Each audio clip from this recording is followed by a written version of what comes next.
जवानी अकेले दहाड़ती है शेर की तरह। मुझे बड़ी खुशी होती है इस सवाल का कोई सकारात्मक जवाब देकर।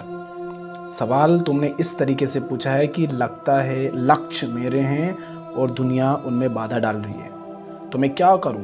लेकिन बात थोड़ी सी इससे अलग है। तुम कह रहे हो कि लक्ष्य मेरे हैं और दुनिया उनमें बाधा डाल रही है, तो मैं कह रहा हूं कि बात थोड़ी सी इससे अलग है। बात असल में ये है कि वो लक्ष्य भी तुम्हारे नहीं हैं, वो लक्ष्य भी दुनिया ने ही दिए हैं। इसी कारण दुनिया उनमें बाधा डाल पा रही है। जो लक्ष्य अगर पूर्णतया तुम्हारा होता, दुनिया उसमें कभी बाधा डाल ही नहीं सकती। दुनिया तुम्हारे लक्ष्यों में बाधा डाल देती है ना। तुम लक्ष्य बनाते हो तो लक्ष्य बदल भी जाते हैं।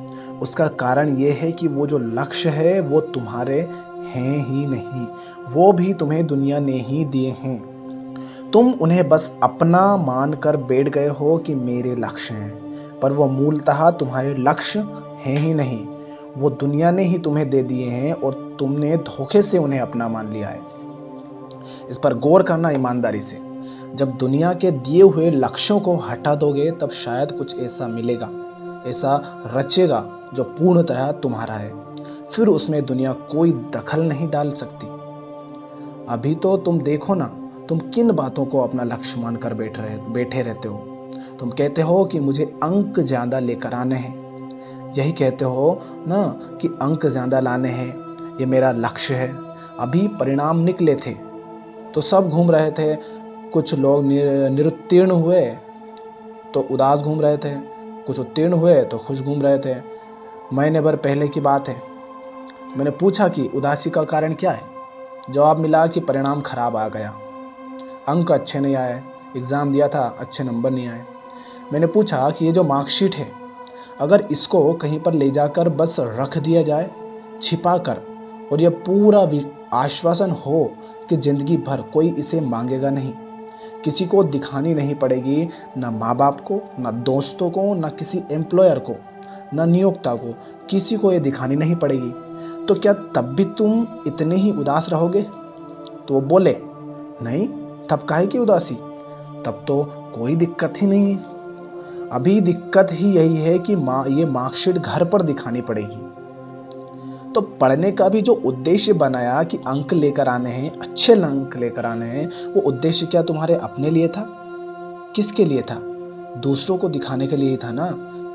वो भी तुम्हारा अपना कहाँ है। तुम कहते हो कि तुम्हें नौकरी करनी है। ईमानदारी से देखो, अगर तुमने नौकरी पाने का लक्ष्य बनाया हुआ है तो क्या वाकई अपने लिए ही बनाया हुआ है? तुम कहते हो पैसे कमाने हैं, तुम्हारा काम अभी ठीक चल रहा होगा, किसी का 5,000 में, किसी का 4,000 में, किसी का 7,000 में। इससे ज़्यादा तुम्हारे खर्चे होंगे क्या?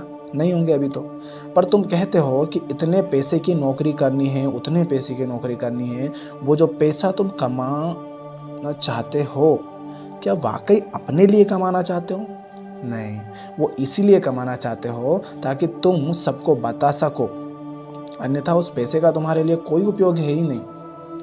तुम जितने लक्ष्य बना रहे हो वो सारे के सारे लक्ष्य तुम्हें दुनिया ने दिए हैं और दुनिया को ही दिखाने के लिए तुम उन लक्ष्यों को पाना चाहते हो। यही कारण है कि दुनिया उनमें भांजी मार भी जाती है। समझ रहे हो बातों को? अपने लिए तुम कुछ भी करते कहाँ हो? तुम तो जो करते हो दूसरों के लिए ही करते हो। अपने लिए तुम कुछ भी करते ही कहाँ हो? करते हो क्या? नहीं करते हो। कभी अपने लिए कुछ करके तो देखो जो पूरे तरीके से तुम्हारी अपनी समझ से निकला हो। फिर दुनिया परेशान नहीं कर पाएगी, बिल्कुल परेशान नहीं कर पाएगी। यकीन मानो, अगर वो तुम्हारे लक्ष्य खुद के बनाए हुए होंगे लक्ष्य। दुनिया अपनी राह चलती रहेगी, तुम्हें दुनिया से कोई शिकायत भी नहीं होगी। तुम अपना काम करते रहोगे, बिल्कुल बेपरवाह रहोगे। तुम्हें लड़ने की भी आवश्यकता नहीं पड़ेगी कि मैं दुनिया से लड़ रहा हूँ। पर पहले अपने लक्ष्य की हकीकत को देखो कि मेरे लक्ष्य क्या वाकई मेरे लक्ष्य हैं, या मैं किसी और के दिए हुए लक्ष्यों का पीछा कर रहा हूँ। और अगर किसी और के दिए हुए लक्ष्यों का पीछा कर रहे हो तो तुम कभी खुश नहीं रह पाओगे। लक्ष्य किसी और के तो खुशी तुम्हें कैसे हो सकती है? लक्ष्य जिसके होंगे खुशी भी उसी को होगी ना। मेरा एक नौकर है, मैं उसको बाजार भेजूं और कहूं जा ये लेकर आना, उसने सामान लाकर अपना लक्ष्य पूरा भी कर लिया, तो इसमें उसे क्या मिला? जो मिला किसे मिला? मुझे मिला। जब लक्ष्य ही उसका नहीं तो उसे कुछ भी मिल कैसे सकता है? समझ रहे हो ना अच्छे से बात को? उसे कैसे कुछ मिल सकता है? क्योंकि लक्ष्य तो उसका था ही नहीं, लक्ष्य तो मेरा था, तो मिला भी मुझे। अपने लक्ष्य ढूंढो। पहला लक्ष्य तो यही बनाओ कि हल्का होना है, मन को हल्का बनाना है, मन को शांत बनाना है। अब फिर तुम कहते हो कि सर जो हम लक्ष्य बनाते हैं वाकई में वो हमारे नहीं है, पर उससे भी तो हमारा फायदा हो रहा है ना। अरे भैया, तुम्हें कैसे पता कि तुम्हारा फायदा हो रहा है?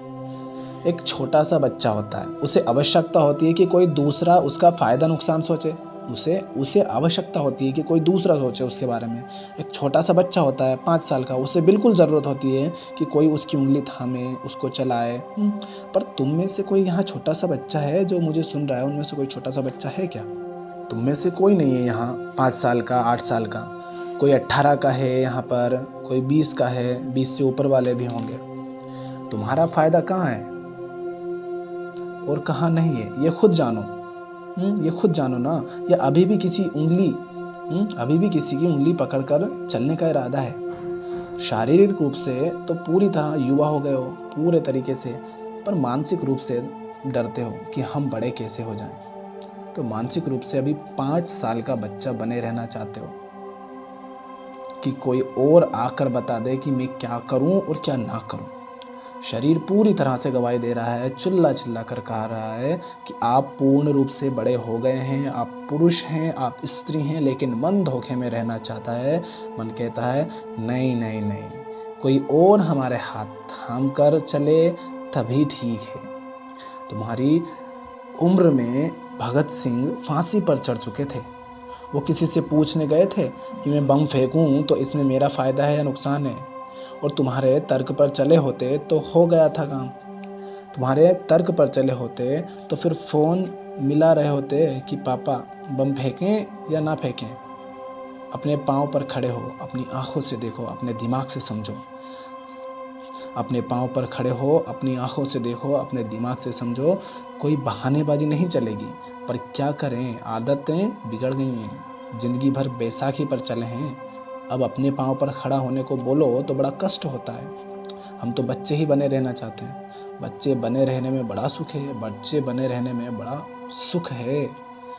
तुम वही बने रहना चाहते हो। बहुत पहले एक फिल्म आई थी, शायद देखी होगी, राजा बाबू, देखी होगी ना। उसमें शक्ति कपूर क्या बोलता है, मैं तो नन्हा सा मुन्ना सा छोटा सा बच्चा हूँ। और यही तुम्हारा नारा है, यही तुम्हारे जीवन का नारा है। उसका जो चरित्र था वो यही कहता रहता है, मैं तो नन्हा सा मुन्ना सा छोटा सा बच्चा हूँ। तो रोज़ सुबह उठा करो और यही नारा लगाया करो, हम तो शिशु हैं, अभी शिशु, छोटे छोटे। मानसिक रूप से तुम बच्चे ही बने रहना चाहते हो, मानसिक रूप से बड़े नहीं होना चाहते। और कोई बड़े होने की बात करे तो भाग और जाते हो तुम वहाँ से। जवानी ये सब बातें नहीं करती कि दूसरे हमारा फ़ायदा देखें। जवानी अपना रास्ता खुद बनाती है, वो आलसी नहीं होती, पहाड़ काट डालती है। झुंड में नहीं चलती जवानी, शेर की तरह चलती है। अकेले होने के डर से दोस्त यार नहीं इकट्ठा नहीं करती वो, कि अकेली हूँ दोस्त यार इकट्ठा कर लो, नहीं, ऐसा नहीं करती जवानी। शेर देखा है कभी? शाम से अकेला चल रहा होता है। और भेड़ें क्या करती हैं? आओ आओ आओ, सब मिलकर मांस भंग करते हैं। शेर बनना है शेरनी, जवान शेरनी। इंसान शेरों का शेर होता है। शेर तो फिर भी अपनी आदतों का गुलाम होता है। इंसान में तो ये ताकत है कि वो आदतों का भी गुलाम ना हो। शेरों का शेर है इंसान। तो शेर बनो, अपनी जवानी मत गवाओ, पहचानो उसे।